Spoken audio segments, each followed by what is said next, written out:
자, 이제 어법 특강 제5강으로 들어가겠습니다. 한글 맞춤법의 이제 마지막 부록 부분이 남아 있습니다. 이 문장 부호와 관련된 부록은 무조건 또 시험에 출제되는 부분이고요.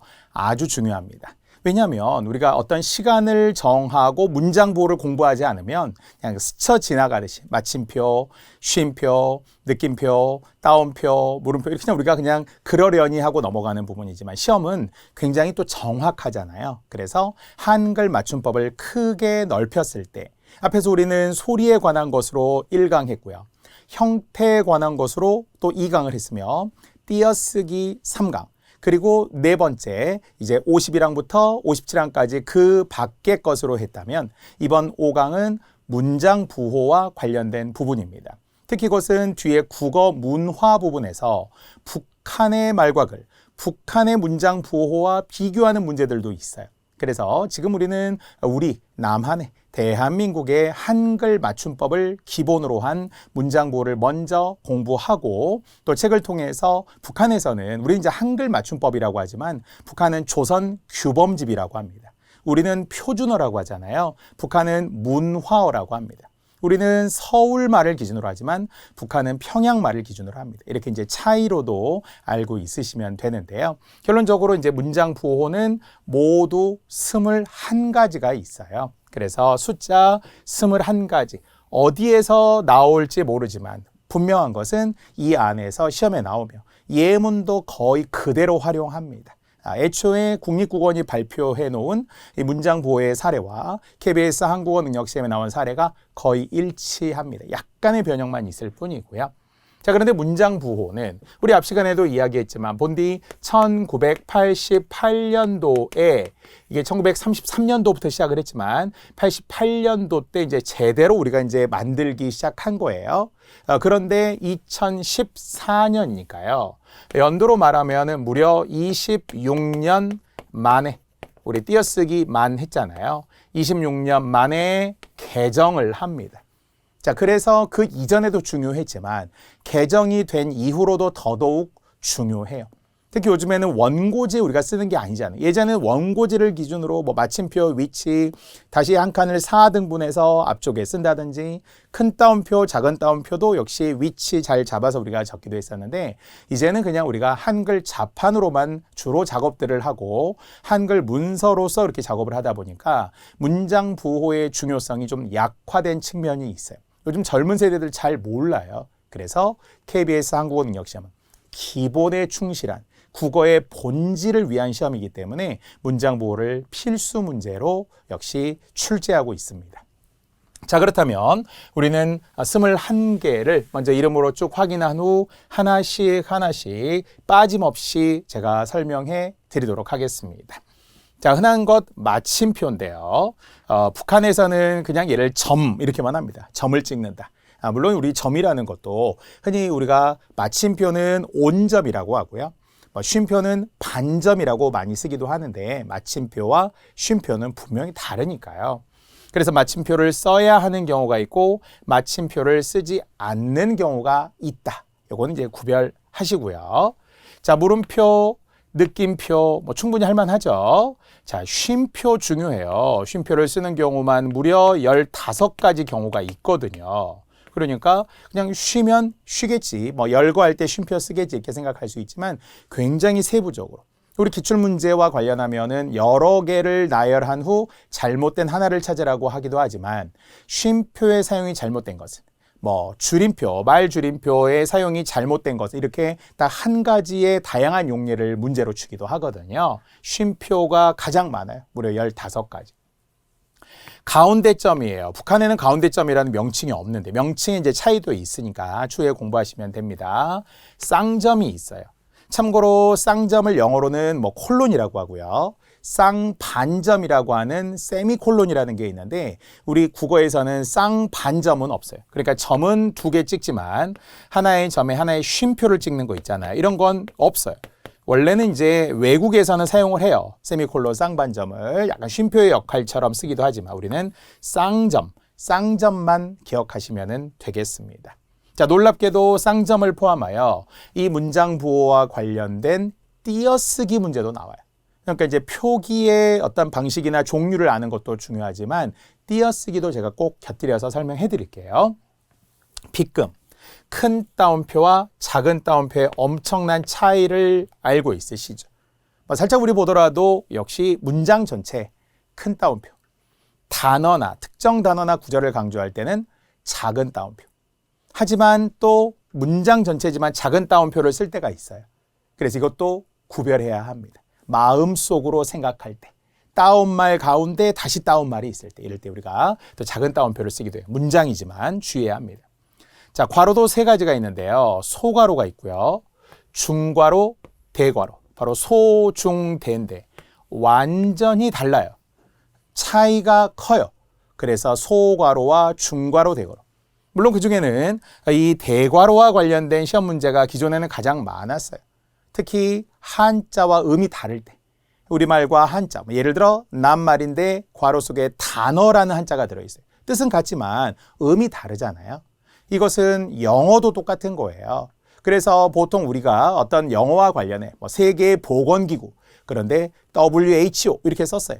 그러면 음이 다르잖아요. 그럴 때는 대괄호를 써야 한다. 근데 진짜 WHO라고 소리를 내고 WHO라고 영어로 쓰고 FTA라고 읽고 쓰고 영어로 FTA라고 쓴다면 음이 같죠. 그럴 때는 소괄호. 그래서 소괄호와 대괄호의 차이. 또 중괄호의 차이도 있어야 돼요. 중괄호도 역시 큰 범주, 종류별로 구별하거나 어느 것을 선택해도 가능할 때. 그래서 가로 쓰기가 있고 세로 쓰기가 있는데요. 중괄호도 또 시험에 나옵니다. 자, 이게 개정하면서 새로 공식적인 이름을 부여받게 된 사례 중에 겹납표, 겹화살괄호, 혼납표, 홑화살괄호도 있어요. 그러니까 옛날에는 약간 비공식적으로 쓰긴 했는데 국립국어원이 여기에 이름을 만들진 않았다가 바로 2014년에 26년 만에 이제 개정을 하면서 공식 이름 하나의 형태만 썼다 홑, 겹쳐서 썼다 겹. 대신에 자격은 같아요. 겹납표는 낫의 모양을 넘기고 낫처럼 돼 있고 얘는 화살인데 두 가지 겹쳐졌으니까 겹화살괄호라고 하는 것이고요. 그래서 이것은 딱 두 가지. 시험에서는 첫 번째 바로 책 제목, 그리고 두 번째 신문 이름, 이럴 때만 겹납표, 겹화살괄호. 뒤에 나오지만 이것은 또 다른 자격의 큰 따옴표와 자격이 같아요. 세 가지가 자격이 같아요. 자, 또는 혼납표, 홑화살괄호와 작은 따옴표가 자격이 같아요. 어떨 때 규칙, 법칙, 조항, 항목, 아니면은 어떤 문학 작품 자체의 제목, 책 제목이 아니라 작품 자체의 제목일 때는 홑납표, 홑화살괄호, 작은 따옴표를 씁니다. 자, 긴 줄표와 짧은 붙임표가 달라요. 줄표는 두 글자지만 더 길고요. 붙임표는 세 글자인데 짧아요. 영어에서도 많이 쓰는 맞줄표라는 거 있잖아요. 그래서 앞뒤에 중간에 어떤 강조하는 말이 들어갈 때. 그래서 괄호로 뺄 수 있잖아요. 양쪽 괄호를 쓰듯이 줄표가 들어가는 게 많고요. 아니면 붙임표도 있는데 붙임표도 물결표와 교류하는 예를 들어 시간이라든지 아니면 1번에서 3번 이런 거 할 때 있잖아요. 문제번호. 이럴 때 붙임표 또는 물결표를 쓰는데 띄어쓰지 않아야 돼. 붙여 써야 합니다. 자, 물결표 있고요. 어디에서 어디까지 몇 시에서 몇 시까지 이런 거 할 때 있죠. 붙여 써야 된다고 해서 앞뒤에 말이에요. 자, 드러낸 표와 밑줄. 시험에는 거의 안 나오는데 글자 위에다 점점점 이렇게 찍으면서 드러낸 표 또는 밑줄로 바꾸어서 호환하기도 합니다. 자, 숨긴 표와 빠진 표를 구별해야 돼요. 숨겼다라고 하는 것. 보통 우리가 약간 욕설 같은 거 할 때 개, XX 이런 식으로 나오잖아요. 그럴 때 이게 숨기는 거예요. 아니면 요즘에는 개인정보보호법에 의해서 사람 이름 다 드러내지 않을 때 약간 블랭크로 처리할 때 있잖아요. 김, 땡땡이다. 아니면 정원상인데 정, 동그라미, 상이다. 이렇게 할 때 있잖아요. 그럴 때 숨김표, O나 X를 씁니다. 이건 똑같은 거예요. 반면에 빠진 표라고 하는 것은 보통 우리가 수수께끼 같은 거 퀴즈 낼 때 그래서 훈민정음에 아음은 뭐가 있느냐 그러면은 네모가 있다 이렇게 할 때 빠진 표 기역, 키읔, 옌니응 이런 식으로 이야기할 때 아니면은 비석 같은 거 우리 글씨 막 훼손되고 이럴 때 있잖아요. 시간이 흐르면서 풍우에 의해서 글씨 지워지고 이럴 때는 이렇게 네모로 처리한다라는 것도 있고요. 자, 심지어는 마지막 줄임표도 이게 개정이 된 후 달라진 거라서 줄임표도 굉장히 중요합니다. 우리 기출문제 보이죠? 개수 확인하셔야 돼요. 북한에서는 3개만 쓰거든요. 우리는 공식적으로 6개를 쓰는 거였잖아요. 원고지 기준으로 기억하시죠? 한 칸에 3개씩. 그래서 이렇게 2칸을 차지하게 되는 것이 그 이전이었다면 이제는 허용을 포함하여 총 4가지. 즉 원래 이렇게 쓰는 것이 맞았지만 이제는 3개만 써도 인정. 또는 마침표. 왜냐하면 사실 컴퓨터 자판에 없는 대표적인 문장부 가운데점이 없고요. 그리고 줄임표가 없어요. 그래서 우리는 번거롭지만 무슨 컨트롤 F10으로 가서 전각기호 일반으로 가서 또 클릭을 해야 되네. 그래서 좀 허용을 해주는 거예요. 그래서 마침표 3개 또는 마침표 6개까지 추가로 인정. 마침표 6개, 마침표 3개 추가로 인정. 모두 4가지 인정. 단 주의해야 될 것은 2개는 안 돼요. 2개 안 되고요. 막 마음대로 막 8개, 9개 이렇게 붙이는 거 안 돼요. 단 여기에 또 완전히 종결된 마침표가 있을 때는 여기에 마침표가 하나 더 들어갈 수 있기 때문에 끝날 때 그러면은 여기에 4개 가능할 수 있고요. 7개 가능할 수 있어요. 이런 식으로 이거는 추가로 더 붙었을 때 마침표로 종결이 됐을 때라서 그래서 이렇게 줄임표까지 하면은 총 21가지가 되겠습니다. 자, 그래서 쉬운 것은 뭐 짧게 설명하되 약간 개정된 내용들, 추가된 내용들도 제가 더 설명해 드릴게요. 지금 설명하는 거는 모두 우리 교재에 들어 있으니까요. 교재를 통해서 객관화, 100% 객관화하시면 되겠습니다. 자, 이제 첫 번째 마침표입니다. 가장 쉬운 것은 당연히 문장이 종결됐을 때 끝에 쓰겠죠. 젊은이는 나라의 기둥입니다. 그런데 종결이 됐지만 마침표를 안 적을 때가 있어요. 자, 이게 2가지인데요. 제목이나 표어에는 마침표를 쓰지 않음을 원칙으로 합니다. 여기서 말하는 제목이라는 것은 주로 뭐 책 제목 같은 거 아니면 어떤 글 같은 거 기고할 때 제목 있잖아요. 그래서 압록강은 흐른다라는 책 제목이라면은 다 종결 어미로 끝났지만 마침표 안 찍은 거고요. 표잖아요. 꺼진 불도 다시 보자. 뭐 불불불 불조심 뭐 이런 거 있잖아요. 그런 거 할 때 끝에 마침표를 안 적는다라는 거예요. 자, 이것이 마침표와 관련하여서 기본적인 거와 함께 추가적인 것까지 설명했고요. 자, 또 이게 추가되는 것 중에 하나인데요. 용언의 명사형이나 명사로 끝나는 문장 또는 직접 인용한 문장의 끝에는 마침표를 쓰는 것이 원칙이지만 쓰지 않는 것을 허용합니다. 자, 이제 원칙과 허용이 또 나왔어요. 예를 들어 애를 씀. 그럼 어쨌든 문장이 끝나면 여기 마침표를 찍어야 되잖아요. 명사형으로 끝난 거예요. 그런데 마침표를 안 찍어도 돼요. 예전에는 이렇게, 이제는 허용으로 맞게 된 거고요. 또 기업 설명회 개최. 그럼 이것도 어쨌든 끝났으니까. 끝나면 옛날에는 여기 마침표를 무조건 찍었어야 됐어요. 공문서 같은 경우도. 그런데 마침표를 안 찍어도, 명사로 끝났을 때 안 찍어도 허용으로 맞는 거고요. 자, 그리고 이제 아주 중요한 거 나오는데요. 예전에는 틀렸던 건데 이제 개정이 되면서 맞는 것으로 바뀐 게 있어요. 바로 큰 따옴표가 들어있는 문장 안에 인용을 지금 한 거잖아요. 전체 우리 문장으로 보게 되면 원래 지금 바로 떠나자 할 때 여기에 어쨌든 여기 있다고 쳤을 때 이렇게 끝난다면 반드시 직접 인용의 마지막에는 마침표가 들어갔어야 해요. 그런데 이게 중간에 들어가고 맨 뒤에 마침표가 나오잖아요. 그러니까 그럴 때는 여기에 마침표가 없어도 허용한다는 거예요. 허용해서 맞는 것이 되겠죠. 그래서 예전이라면은 이렇게 쓰면 틀려요. 큰 따옴표 뒤에는 반드시 마침표가 있었어야 돼. 특히 직접 인용일 때. 그런데 이제는 없어도 됩니다. 다만 주의해야 될 것은 이것은 직접 인용일 때 그렇다는 거지. 그러니까 문장 가운데에 큰 따옴표가 들어있을 때를 말하는 거고 만약에 이게 그냥 독립적으로 나오는 거라면 앞뒤 말이 다 없고 지금 바로 떠나자 요것만 바로 나왔다면 이게 한 문장이니까 그럴 때는 반드시 마지막에 마침표가 들어 있어야 하겠죠.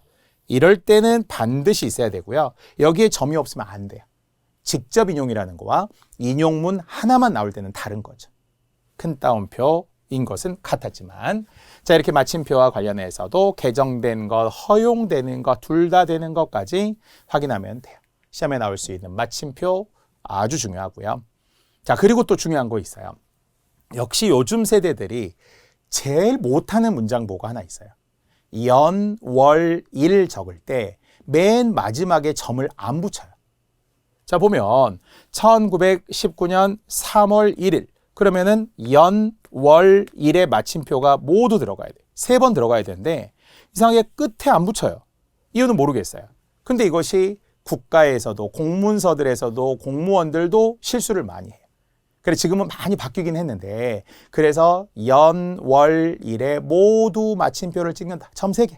점 3개. 각각 찍는다. 요거 생각만 하시면 되겠죠. 자, 이것은 연, 월, 일이 다 나와서가 아니라 월, 일만 나올 때도 그래요. 10월 1일에서 10월 12일 이렇게 하더라도 마침표가 끝에 다 들어있어야 한다는 거예요. 뭐 허용도 아니고 뭐 무슨 추가도 아니고 가능한 것도 아니고 그런 게 아니에요. 다 틀려요. 자, 그리고 물결표 또는 우리가 짧은 거는 뭐라고 했어요? 우리가 붙임표, 우리가 또 바꿀 수도 있다고 했습니다. 자, 그런데 1919년 3월 1일과 3.1 운동은 또 달라요. 1919년 3월 1일은 그냥 연, 월, 일을 표시한 거고 우리가 특정한 의미가 있는 날, 그것도 우리가 쉬는 날은 공휴일이잖아요. 즐거운 날은 국경일이죠. 뭐 예를 들어 6월 6일 현충일은 공휴일이지만 국경일은 아니잖아요. 조기를 다니까 순국 선열을 기념하고 추모하는 거잖아요. 그건 국경일이 아니에요. 경사스러운 날, 3.1절, 광복절, 제헌절, 한글날 이런 거 다 국경일이죠. 자, 어쨌든 간에 이런 특정한 날, 아니 뭔가 기념하는 날에는 예전에는 반드시 가운데 점을 찍었어요. 그런데 아까 컴퓨터 자판에 가운데 점이 없다고 했잖아요. 그래서 마침표로 바꿔주는 것을 추가로 인정해요. 둘 다 맞아요. 근데 만약 여기에 연, 월, 일이라는 느낌으로 마침표를 2개 찍는다 이런 건 안 된다는 거죠. 3.1 운동은 지금 우리가 특별한 날이구나. 8.15 광복이구나. 우리 기억하시죠? 이렇게 날짜와 관련 5.18 광주 민주화 항쟁이구나. 뭐 이런 식으로 우리가 특정한 의미 있는 날. 그럴 때는 가운데 점 하나 아니면은 마침표 하나. 근데 그게 몇 년, 몇 월, 며칠이냐 이렇게 쓰고 싶을 때는 1919년 3월 1일, 1945년 8월 15일 뭐 이런 거 하잖아요. 그럴 때는 연, 월, 일에 마침표 3개가 모두 들어가야 한다는 겁니다. 자, 여기까지가 마침표의 모든 것입니다. 시험에 나올 수 있고요. 자, 두 번째는 물음표예요. 물음표 웬만하면 다 알 것 같은데 좀 구체적으로 보자는 거예요. 시험을 위해. 자, 물음표는 의문문이나 의문을 나타내는 어구의 끝에 점심 먹었어? 돌아오세요? 이렇게 시험에 나오지도 않겠죠. 당연하니까. 자, 이제 두 번째. 붙임일이 중요한데요. 한 문장 안에 몇 개의 선택적인 물음이 이어질 때는 맨 끝에 물음에만 하나 적고 만약에 각 물음이 독립적일 때는 각각 물음 뒤에 써라 이렇게 이야기했어요. 예를 들어 너는 중학생이냐 고등학생이냐 오와 선택이죠. 선택일 때는 제일 뒤에 하나만 붙이라고 했어요. 영어하고 똑같죠. 영어도 보통 티, 오와 커피 이렇게 우리 물어볼 때 있잖아요. 그러면은 차를 마실래요? 커피를 마실래요? 그러면 물음표는 제일 뒤에 하나만 들어가죠. 티오와 커피 이렇게 이제 티와 커피 이렇게 물음표가 2개 들어가지 않아요. 그래서 선택. 우리가 앞에 한글 맞춤법에는 선택은 든지 과거 회상은 던지 이렇게도 했었는데 자, 선택일 때는 제일 뒤에 하나. 자, 대신에 각각이니까 언제, when 물음표 어디서, where 무엇하러, what 이런 거 있잖아요. how 뭐 이렇게 하듯이 어떻게 이렇게 하듯이 이렇게 의문사들이 각각 다른 거죠. 그럴 때는 각각 물음표를 붙여라. 자, 붙임이도 당연하게 들릴 거로 보입니다. 의문의 정도가 약할 때는 물음표 대신 마침표를 쓸 수 있다. 그러니까 물음표를 써도 되는데 약하다라는 거는 정말 몰라서 돌아오세요 이렇게 할 때가 있고요. 도대체 이를 어쩌란 말이냐. 내가 찾던 행복일까? 이렇게 낮출 때는 물음표 대신에 마침표를 쓸 수 있다. 그래서 이제 물음표를 안 적을 수 있다라는 이야기가 되겠습니다. 다만 아까 우리 마침표에도 비슷한 거 있었죠. 제목이나 표에는 쓰지 않음을 원칙으로 한다. 아까 우리 마침표 압록강은 흐른다. 뭐 다시 보자, 뭐 불조심 이런 거 있었잖아요. 꺼진 불도 다시 보자. 표일 때 마침표 안 적은 것처럼 원래는 역사란 무엇인가 하고 물음표를 적어야 하지만 역시 에드워드 카의 결국 책 제목이라고 우리가 알고 있다면 제목일 때는 물음표를 안 적는다. 그럼 누구한테 친구한테 야 친구야 역사란 무엇이라고 생각해? 그럴 때는 쓰겠죠. 자, 이것도 표라는 거예요. 아직도 담배를 피우십니까? 그러면 뭐 담배 끊어야 합니다. 뭐 이렇게 할 때는 표로 지금 본 거잖아요. 그럴 때는 물음표를 적지 않고 마침표도 적지 않았어요. 그렇죠? 없어도 되는 거예요. 자, 이렇게 물음표의 이야기였고요. 자, 물음표 중에 이제 추가된 게 있어요. 그래서 결국은 약간 개정됐지만 상식적으로 우리가 아는 거라서 그렇게 어렵지 않습니다. 특정한 어구의 내용에 대해 의심이나 빈정거림. 우리와 의견을 같이 할 사람은 최 선생 내가 확실하지 않지만 잘 모르긴 하는데 이렇게 이럴 때는 최 선생 정도 같아요. 이렇게 의심, 확신이 없을 때 이제 물음표를 적었다는 거고요. 또는 30점인데 물론 100점 만점 기준으로 30점은 못한 거잖아요. 거참 훌륭한 물음표. 왜? 빈정거림. 훌륭하지 않음을 뜻하는 반어법이죠. 반어법. 잘했네 30점 훌륭한 이럴 때 물음표를 넣었다는 거고요. 아니면 우리 집 강아지가 고양이가 집을 나갔어요. 근데 반려견이든 반려묘든 집을 나간 걸 가출. 사실 가출은 사람이 집을 나가는데 생명체인 강아지 고양이도 집을 나가는 것을 가출 마땅한 말을 찾기 어려울 때 그럴 때 또 물음표를 썼다는 겁니다. 자, 세 번째도 추가되긴 했지만 역사에서 우리가 워낙 많이 쓰는 사례였었어요. 모르거나 불확실한 내용임을 나타낼 때. 즉 그러니까 고운 최치원, 육두품의 최치원이 어디에 들어갔어요? 가야산에 들어가서 은거하다 보니까 언제 죽었는지 모른다는 거예요. 탄생, 태어난 연도는 알겠는데 언제 죽었는지 몰라요. 그럴 때 물음표를 쓰죠. 특히 역사 이전의 선사 같은 거, 정확하지 않은 역사적인 어떤 인물들 이럴 때 물음표를 쓰기도 합니다. 자, 물음표는 이 정도입니다. 또 이 안에서도 시험에 나올 요소들이 분명히 있었고요. 자, 느낌표. 시험에 나올 게 없어요. 느낌표는 쉬우니까 그냥 가볍게 보면 됩니다. 감탄문이나 감탄사의 끝에 쓴다, 뭐 당연하고요. 아니면 아까 물음표처럼 감탄의 정도가 약할 때, 그럼 어떻게 한다고요? 느낌표 대신 쉼표나 마침표를 또 쓸 수 있다.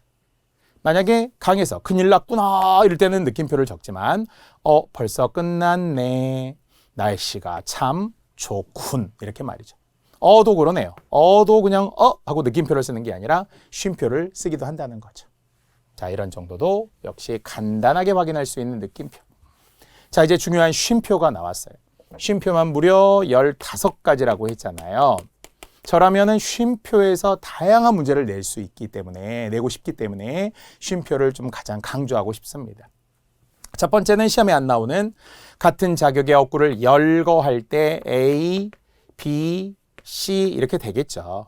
자, 이제 다만 하고 추가적으로 나오겠죠. 다만. 쉼표 없이도 열거될 때는 쓰지 않을 수 있대요. 그러니까 아버지와 어머니니까 원래는 여기에 쉼표가 들어가야 되는데 그냥 아버지, 어머니라고 해도 이게 각각의 대상인 걸 안다는 거예요. 그럴 땐 쉼표를 안 적어도 돼요.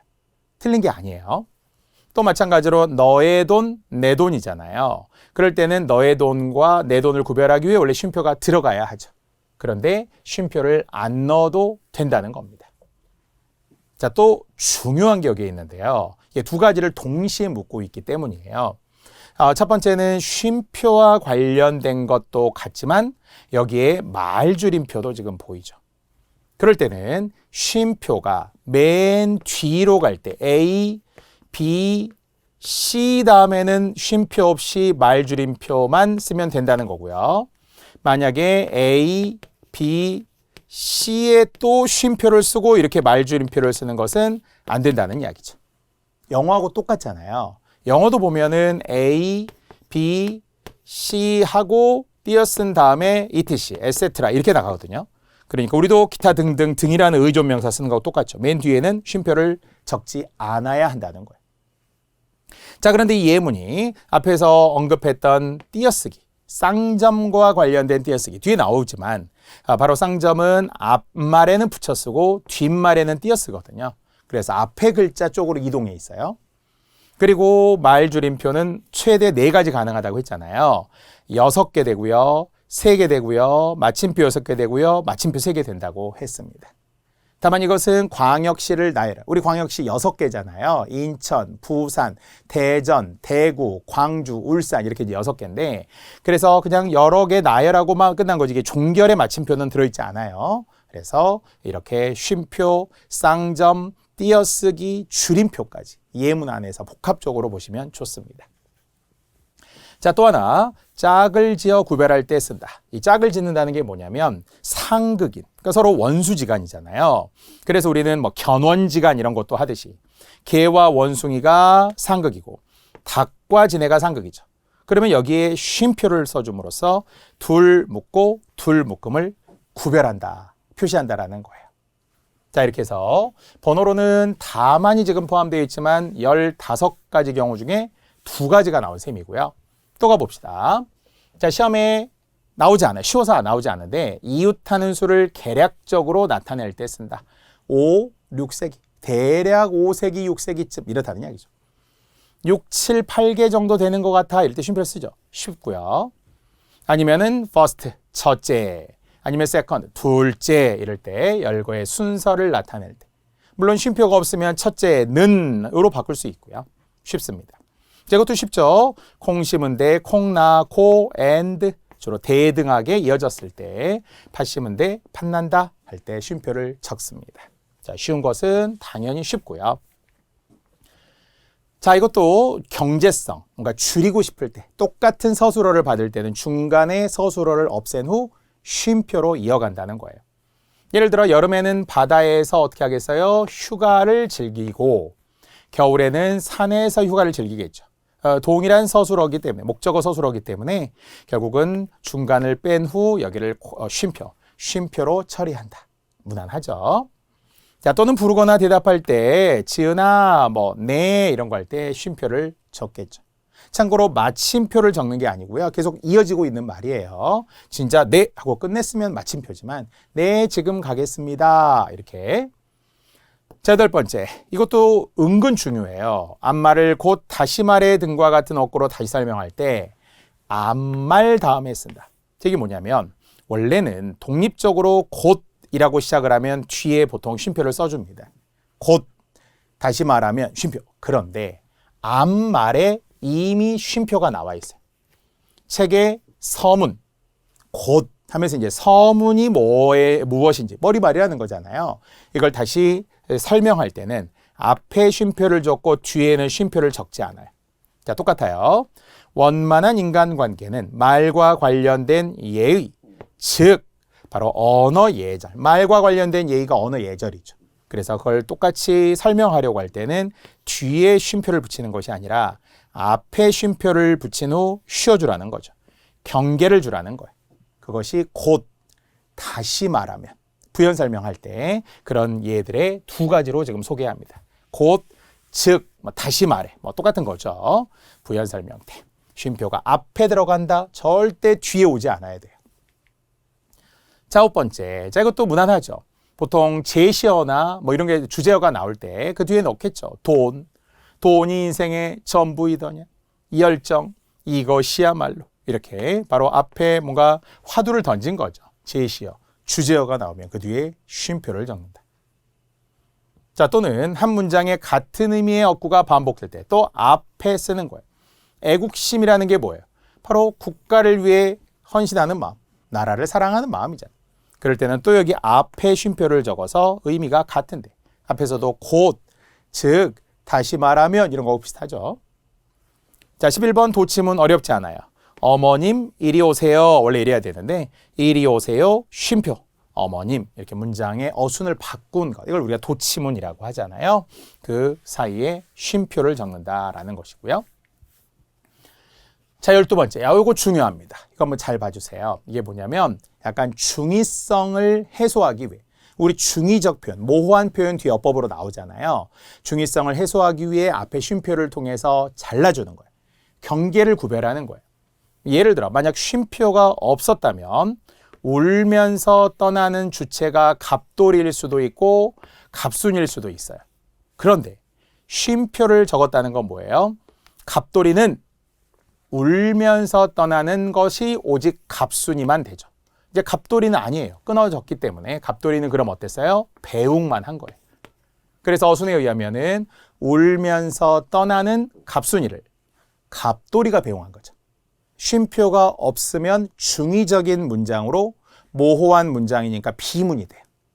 하지만 쉼표를 적음으로써 의미를 제한했다. 울면서 떠난 것은 갑순이지 갑돌이가 아니다. 이런 거고요. 자, 두 번째. 철원과 대관령을 중심으로 한 강원도 산간지대. 역시 만약 쉼표가 없었다면 강원도 산간지대가 철원, 대관령을 다 받는 것 같죠.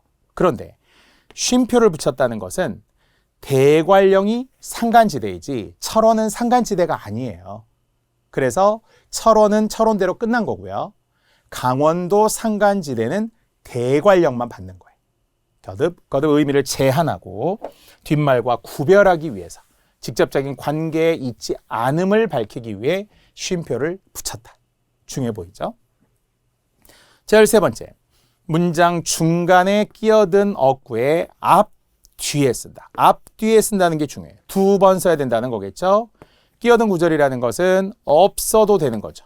나는 그 말이 별로 탐탁지 않아. 시험지는 탐탁지 우리 40방 동방신기 기억에 지가 나오죠. 탐탁치 아니에요.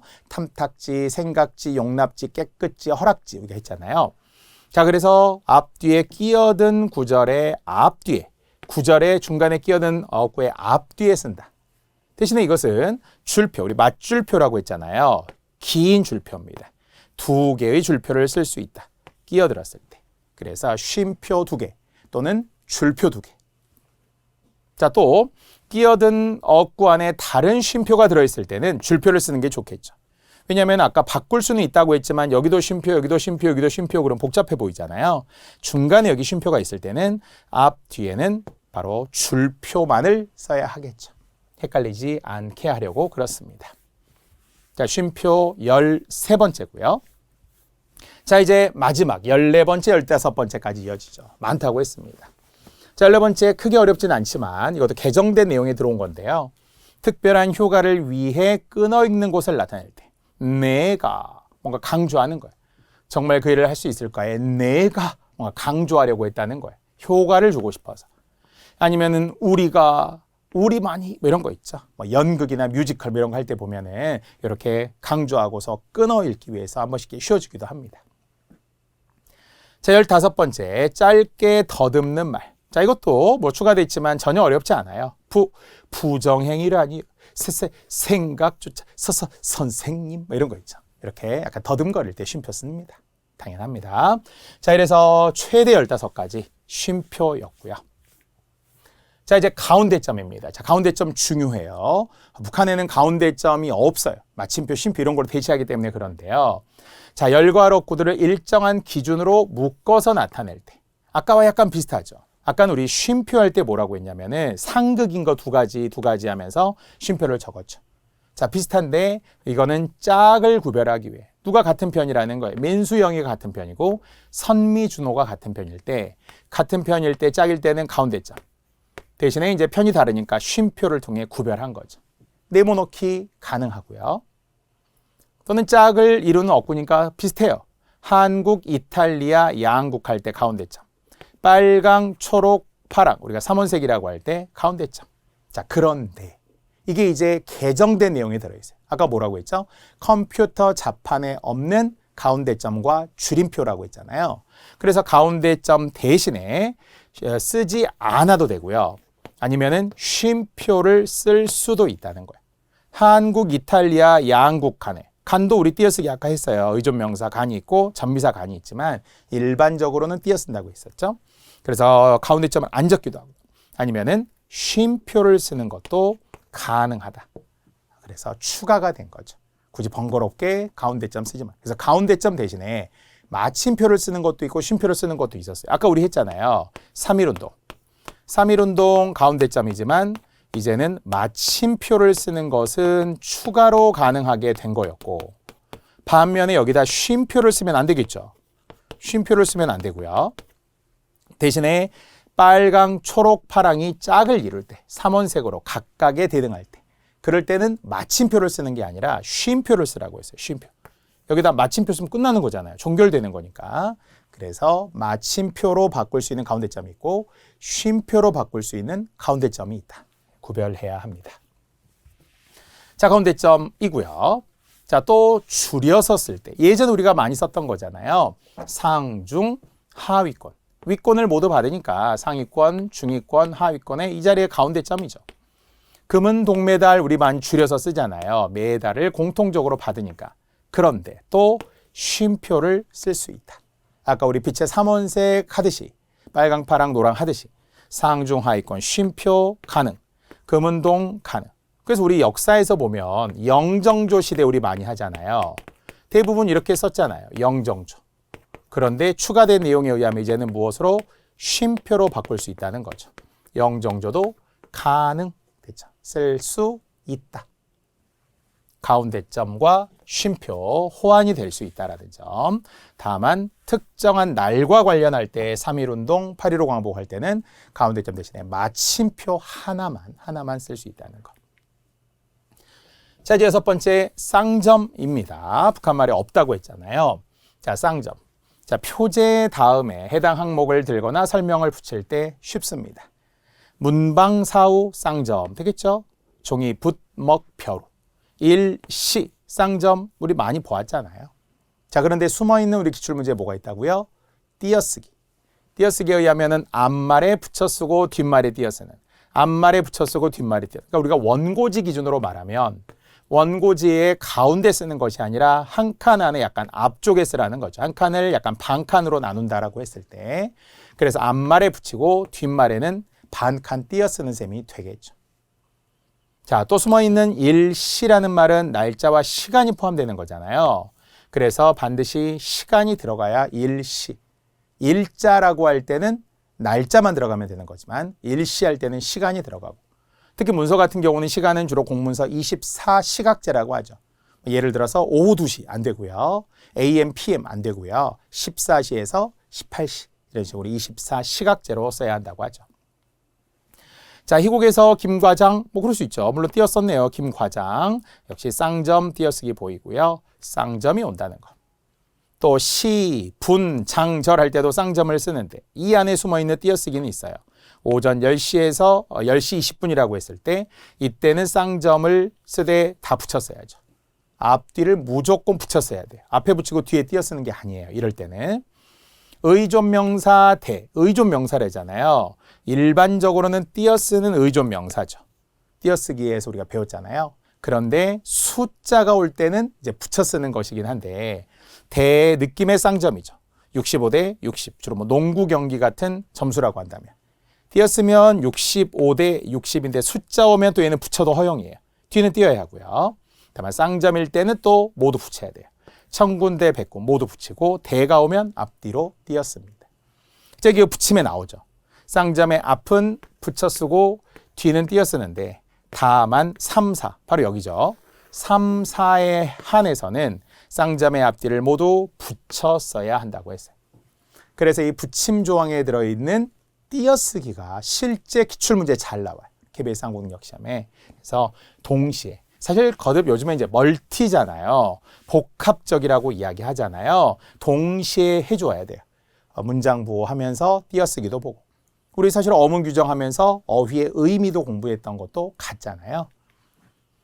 자, 7번째 빗금입니다. 자, 어렵지 않지만 보통 대비되는 2개 이상의 어구를 묶어서 나타낼 때 먹이다, 먹히다. 우리 어문 규정에 의하면 먹이는 거와 먹히는 건 다르잖아요. 물론 먹이는 것은 사동, 아이에게 밥을 먹게 한 거죠. 먹이는 거고. 반면에 내가 잡아 먹힌 거죠. 먹음을 당한 피동이죠. 이희리기의 사동피동 이런 걸 이제 구별하라고 빗금을 썼다는 거고요. 자, 아까 금메달, 은메달, 동메달의 출발은 무엇으로 나왔었죠? 가운데점.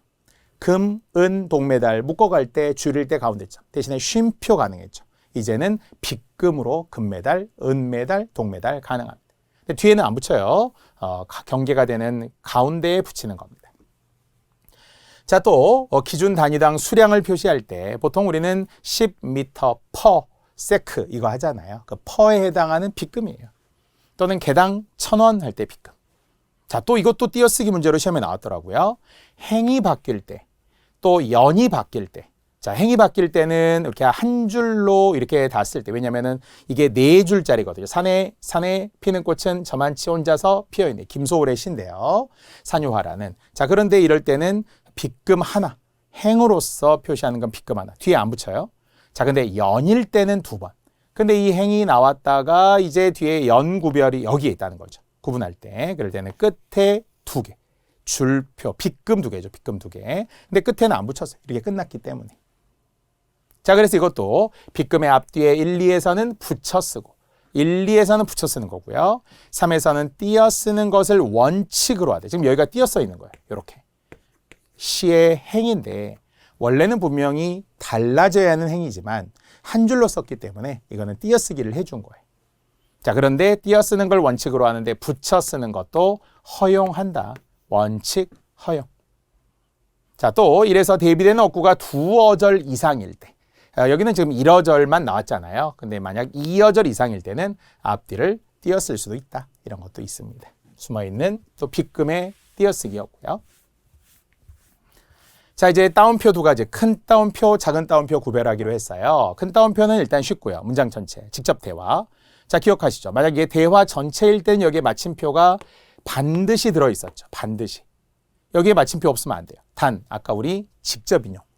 직접 인용이 문장에서 안에 들어있을 때, 그럴 때는 마침표가 없어도 된다고 했었죠. 자, 여기 직접 인용도 해당이 되는데 여기 이제 물음표가 나왔기 때문에 물음표는 마침표가 꼭 있어야 되잖아요. 퀘스천 마크에 요것만 있을 수는 없고 요게. 다만 이게 만약 아니 다 이렇게 끝났다면은 있어도 되고 없어도 된다고 했어요. 둘 다 되는 거죠. 종결형으로 마침표가 올 때는 여기는 이제 의문문이 와서 들어가야 하는 거고요. 자, 큰 따옴표입니다. 어쨌든 전체적으로 직접 인용 문장 전체라고 생각하면 되겠습니다. 또 심지어는 뭐뭐 하는 소리 그럴 때는 띄어 쓰는 하다의 활용이고요. 뭐뭐라는 소리 그러면 붙이겠죠. 라는은 조사고 하는이라는 것은 동사 하다, 하다의 활용이기 때문에 한 단어예요. 띄어 써야 되겠죠. 각각의 용언이라서 이럴 때는 띄어 쓰고 라는은 조사라서 붙여 쓰겠죠. 조사라서. 뭐 이런 것도 있습니다만 참고로 하시고요. 자, 9번째 작은 따옴표. 자, 작은 따옴표는 단어나 구절을 강조할 때라고 했지만 인용한 말 안에 있는 또 인용한 말. 그러니까 원래는 네모를 치면은 그는 뭐라고 말한 거예요. 라고 말했죠. 붙여 쓴다고 했어요. 그럴 때는 큰 따옴표가 맞지만 그런데 이 안에 또 시작이 반이다라는 마치 격언 같은 말이 지금 들어있다라는 거예요. 속담 같은 말이 들어있죠. 그럴 때는 문장 전체지만 작은 따옴표를 써야죠. 바깥에는 큰 따옴표, 안에는 작은 따옴표를 쓴 거고요. 대신에 여기에 이제 따옴말 가운데 따옴말에 마침표는 있어도 되고 없어도 되겠죠. 없어도 돼요. 둘 다 맞습니다. 또는 마음속으로 한 말이라고 했어요. 마음속으로 한 말일 때 속으로 하는 말이죠. 하고 생각했을 때 띄었고요. 이럴 때는 작은 따옴표. 역시 마침표 있어도 되고 없어도 됩니다. 그러니까 우리가 단어나 구절만이 작은 따옴표가 아니라 문장 전체에서도 작은 따옴표를 쓸 수 있는 2가지 경우라는 거예요. 인용한 말 안에 있는 인용한 말일 때는 안에 작은 따옴표. 아니면은 마음속으로 한 말. 문장 전체이지만 마음속으로 한 말은 작은 따옴표를 쓴다 였어요. 자, 이제 또 중요한 괄호 3가지. 소괄호, 중괄호, 대괄호를 구별할 건데요. 소괄호는 쉬워요. 주석이나 보충적인 내용을 덧붙일 때 보통 우리가 이렇게 많이 쓰죠. 니체가 어땠다 하려고 하는데 독일의 철학자임을 그냥 보충 설명하고 싶은 거죠. 또 연, 월, 일의 마침표 3개 들어간 후 요일이 나오면 이렇게 소괄호를 쓰겠죠. 또 음이 같을 때라고 했어요. 기호. 여기서 말하는 기호라는 한자는 좋아한다라는 기호 식품을 말하는 거죠. 문장 부호의 그 기호를 말하는 게 아니고요. 아니면은 자세가 좋다, 자세가 좋지 않다 하잖아요. 역시 음이 같아요. 음이 같으면 우리는 한자어 고유어든 아니면 영어의 음이 같을 수도 있다고 했죠. 커피라고 적었는데 영어가 커피잖아요. 에티켓인데 에티켓이죠. 프랑스어로. 그러면 다 소괄호를 이렇게 썼다는 거죠. 또는 생략할 수 있을 때 선생 또는 선생님 이럴 때 우린 전미사님 붙여 쓴다. 이것도 했고요. 달림별님, 해님, 나라님 사이시옷 없는 것도 이야기했습니다. 자, 계속되는 소가로 쉽습니다. 희곡에서도 우리가 지시문이라고 하잖아요. 행동지시문 아니면은 또 보니까 우리가 뭐 심리지시문, 마음속으로 막 생각하며 이런 거 있겠죠. 이럴 때 소가로. 또 우리나라의 수도는 서울이다 이런 거 할 때 내용이 들어갈 자리에 소가로. 또는 항목의 순서나 종류를 나타낼 때 뭐 이렇게 소가로에 1, 2 이렇게 쓰겠죠.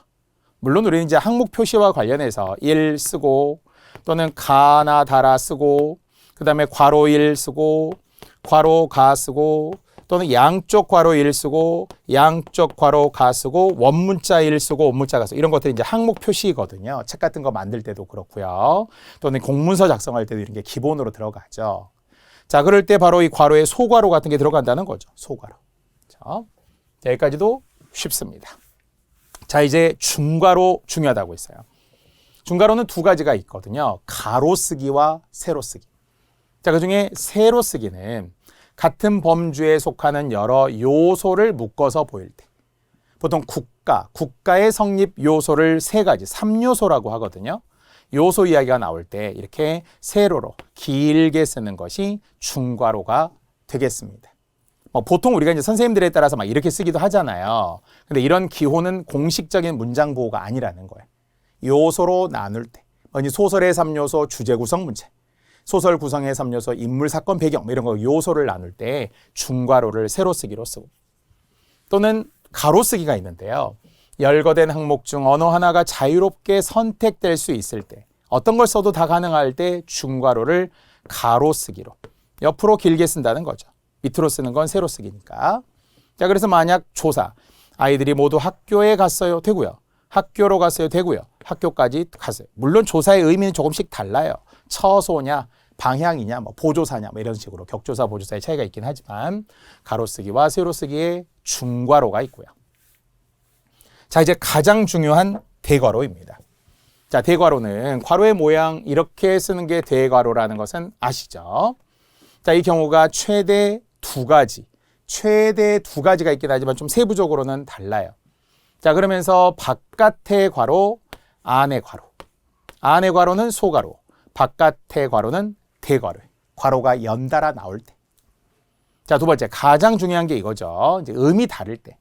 나이라고 한글 순우리말로 썼는데 한자로는 연세라고 나왔잖아요.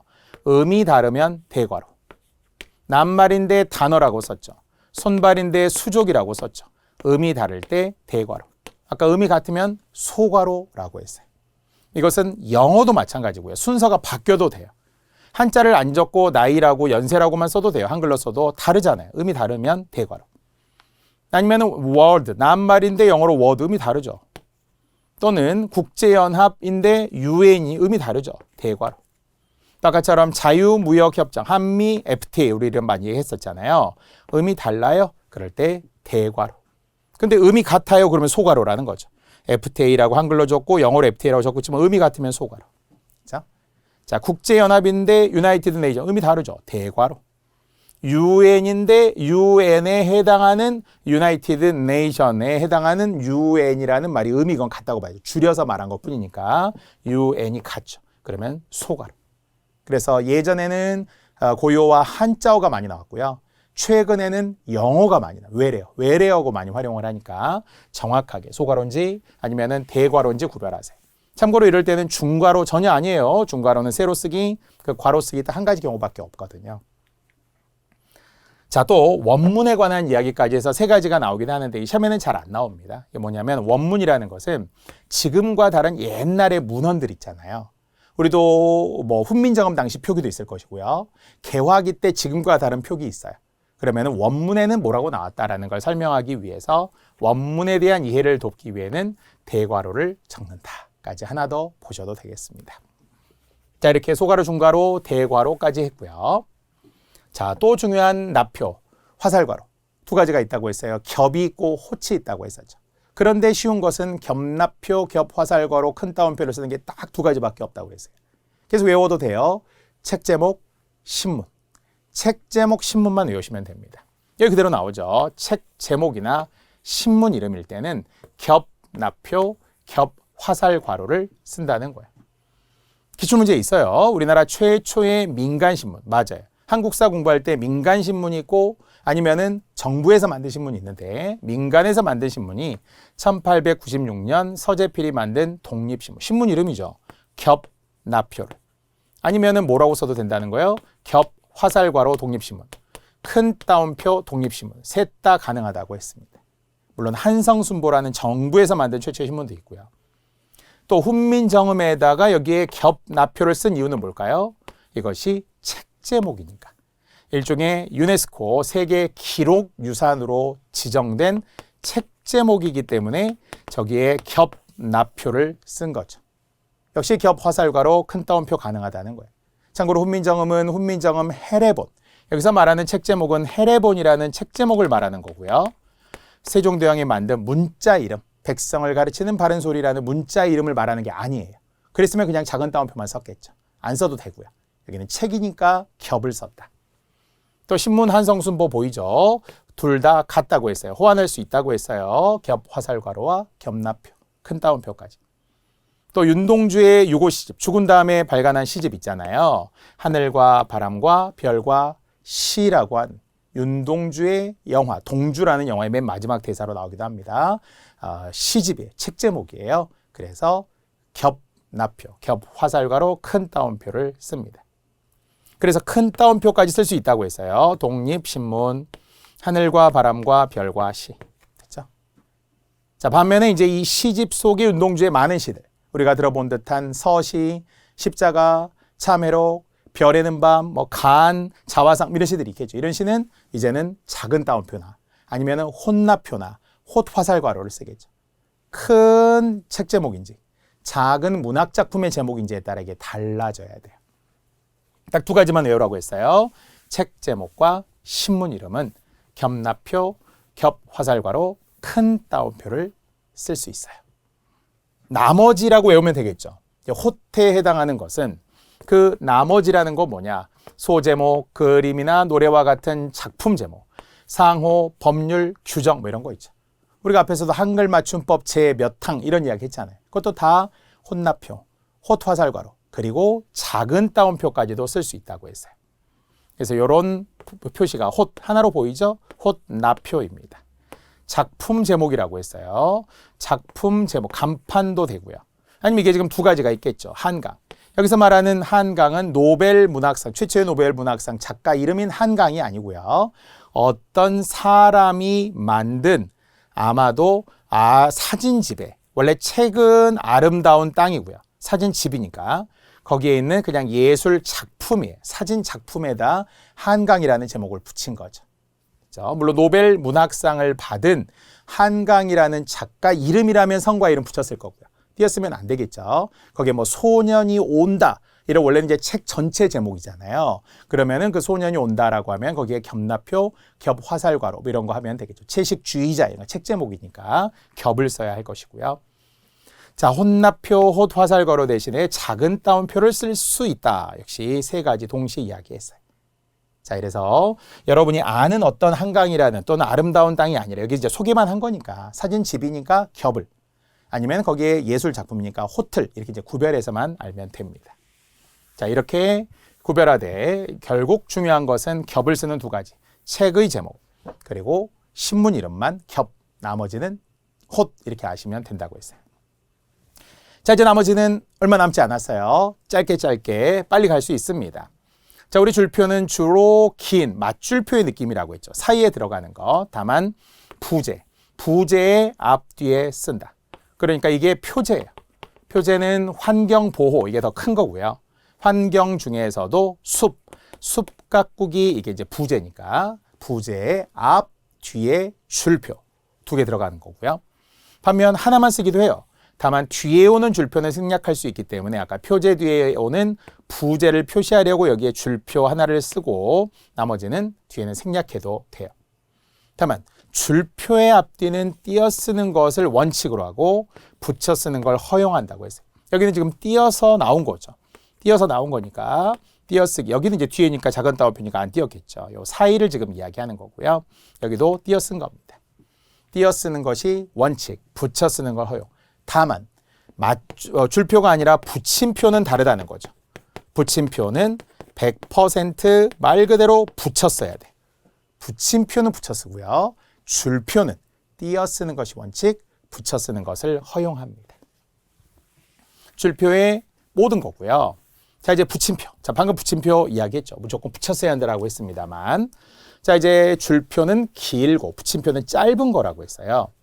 이럴 때 하나로 묶어 열거할 때 각 없고 사이에 쓴다. 쉬워요. 멀리뛰기 동작 있잖아요. 도움 닫기, 도약, 공중자세, 그리고 마지막 착지. 이런 순서대로 갈 때 사이사이에 붙임표를 쓰는데 무조건 붙여 써야 한다고 했어요. 무조건 붙였습니다. 또 서울, 북경, 서울에서 북경까지. 물론 붙임표 대신에 물결표 가능합니다. 원, 달러, 환율 이거 많이 하잖아요. 자, 이럴 때 붙임표를 쓰는데 역시 붙여 써야 한다고 했습니다. 그래서 줄표와 붙임표는 구별하라. 그래서 줄표는 길고 붙임표는 짧은 거라고 했어요. 띄어쓰기에 의하면 붙임표는 띄어 쓰는 것을 원칙, 붙여 쓰는 걸 허용하지만 다만 붙임표는 무조건 붙여 써요. 붙임표는 붙여 쓰는 거죠. 글자 안에 답이 있습니다. 16번째였고요. 자, 아까 물결표 이야기했죠. 붙임표와 호환할 수 있는 거라고 했어요. 기간, 거리, 범위. 그래서 보통 우리가 폰트에 따라 달라지기도 하잖아요. 위로 올라가는 경우도 있지만 그러니까 가운데 이렇게 쓰겠죠. 그래서 몇 월 며칠부터 몇 월 며칠까지. 또 태어나서 죽을 때. 그래서 쪽수 이야기할 때 3에서 78쪽. 서울에서 천안. 아까 서울에서 천안 같은 경우는 이렇게 붙임표를 쓸 수 있다고도 했어요. 다 가능하죠. 다 물결표 대신에 붙임표예요. 줄표 아닙니다. 붙임표. 붙임표는 짧은 거라고 했고요. 붙여 쓴다고 했죠. 자, 그래서 무조건 붙여 써라 하는 띄어쓰기 있습니다. 물결표도 붙여 쓰고 붙임표도 붙여 씁니다. 자, 8번째는 시험에는 일반적으로는 잘 안 나온다고 했지만 뭔가 강조할 때, 드러내 보일 때 훈, 민, 정, 이런 걸 글자 위에 점을 찍었다는 거고요. 아니면은 지식이 아니라 실천.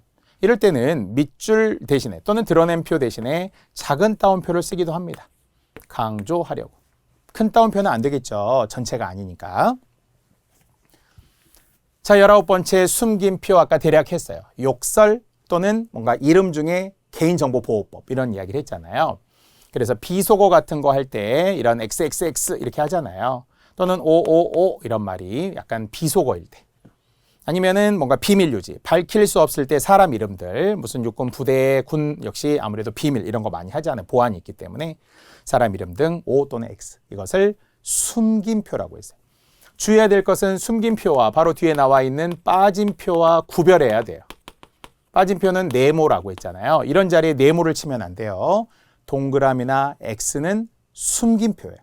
네모는 빠진표예요. 그렇죠? 자, 그리고 빠진표도 아까 이야기했었죠. 주로 지워진 글자들, 비문, 문헌 같은 거. 빠진 거예요, 글자가.